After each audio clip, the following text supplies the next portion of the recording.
বাচ্চাদের পরীক্ষা চলতেছে তো ঝটপট করে কি নাস্তা দেওয়া যায় আর যেহেতু বড় নাস্তা বানানোর সময়ও নেই তার জন্য হাতে কম সময় রেখে এই ঝটপট এই নাস্তাটা বানিয়ে দিলাম বাচ্চাদেরকে।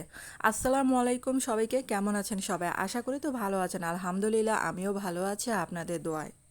এখানে আমি যে সাদা যে কোকোলা বলেন নুডলস বলেন যে নুডলসগুলো পাওয়া যায় সেটাই নিয়েছিলাম। তারপর এটা আগে থেকে সিদ্ধ করে নিয়েছি আর এখানে দিলাম 2টা ডিম। আর 2টা ডিম নিয়ে কুসুমটা একটু আলাদা করে নিচ্ছি। আর বন্ধুরা, আমার চ্যানেলে যারা নতুন তারা অবশ্যই চ্যানেলটাকে একটু সাবস্ক্রাইব করে আমার পাশে থাকার অনুরোধ রইল। আর এখানে কিন্তু এই যে স্বাদ মতো লবণ দিলাম আর কিছুটা লাল সবুজ কাঁচামরিচ দিলাম। আর এখানে যে একটু শুকনো মরিচের গুঁড়া দিয়েছিলাম। আর দিলাম নুডলসের একটা মশলার প্যাকেট। এখন এই যে ভালো করে মিশিয়ে নিচ্ছে। আর আপনারা ডিমের পরিমাণটা যদি আরও বাড়িয়ে খেতে চান তাহলে আরও দিতে পারেন। আর এই যে সম্পূর্ণ উপকরণগুলো ভালো করে মিশিয়ে নিচ্ছে আমি। আর কম সময়ে এই নাস্তাটা যদি বাচ্চাদেরকে বা বড়দেরকেও বানিয়ে দেন তারা অনেকে মজা করে খাবে এটা। এতটা মজার হয়, মানে কম সময়ে অল্প উপকরণে। এখন আমি যে একটা ননস্টিক প্যানে অল্প পরিমাণে তেল দিয়ে এটা এই যে নুডলসটা দিয়ে দিব এখানে।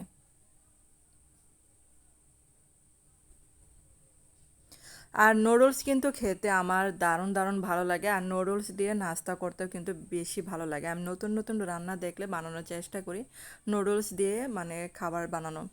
তারপরে যে কুসুম 2টা নিয়েছিলাম এখানে যে দিয়ে দিব উপর দিয়ে।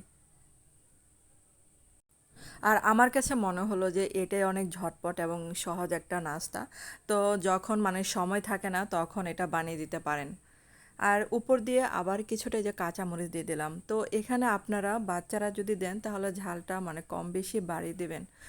আর এটা যেহেতু বড় ছোট আমরা সবাই খাবো তার জন্য ঝালটা একটু দিয়েছিলাম। আর উপর দিয়ে কিছুটা যে কাঁচামরিচ কুচি সেটা দিয়ে দিলাম। আর এখানে উপর দিয়ে আর কোনো লবণ দেওয়ার দরকার নেই। এখন এই যে এক সাইড আমি দেখে নেব যে একটু শক্ত হয়ে গেছে কিনা, তখনই আমি যে উল্টিয়ে দিব এটা। আর এই যে একটা প্লেটের সাহায্যে উল্টে নিলে ভালো হয়, কারণ আবার ভেঙে যেতে পারে।